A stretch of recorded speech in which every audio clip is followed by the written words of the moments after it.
তিনজন আছেন চট্টগ্রাম বন্দর কলেজ থেকে সাইমন ইসলাম, মোহাম্মদ তাওহিদুল ইসলাম এবং মোহাম্মদ মুফতাসিম ফুয়াদ খান, হায়ার সেকেন্ডারি ডিবেট বাংলা। তারা গতকালকে তাদের ওয়ান্ডারফুল পারফরমেন্স দিয়ে তারা তৃতীয় স্থান অর্জন করে নিয়েছে ডিবেট বাংলা হায়ার সেকেন্ডারি।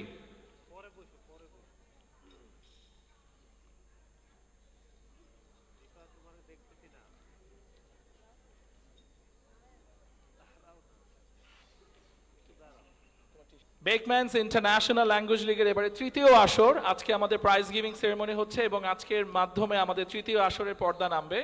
এবং আপনাদের সবাইকে অনেক অনেক অনেক ধন্যবাদ যে এই ৮ মাসের দীর্ঘ সাধনা এবং পরিশ্রমের ফসল আজকে আমাদের এই অর্জন।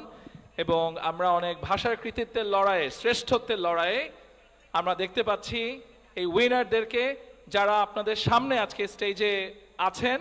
এবং এই গর্বিত পিতামাতাদের প্রতি আমরা আসলেই অনেক কৃতজ্ঞ। এবং সেই সাথে আমাদের যারা অনারেবল গেস্ট আছেন, আমাদের এডুকেটর্স, টিচার্স এবং প্যারেন্টস, প্রাউড প্যারেন্টস, সবার কাছে north south university department of English and modern languages, we are really, really grateful to all of you.